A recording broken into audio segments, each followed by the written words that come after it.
Well, good morning, everybody. This is the calm before the storm in Irvine, California, Woodbridge. And I think since things about Avata and drones got a little bit overheated, conversations and stuff last night and stuff, I think today I might do something calming, like trimming this tree. This tree looks like it's got a little bit of trimming that it requires, and possibly I'm gonna do some stuff like working on the not Eco Bee, I wish, Speedy Bee adapter.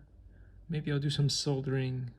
Maybe I'll bring the FPV car, not FPV car, bring the drifting car to the garage and try it on the course and stuff. I might just take a little break from drones, because drones, the Avatar has become like the Donald Duck of drones, and it's too much. Likey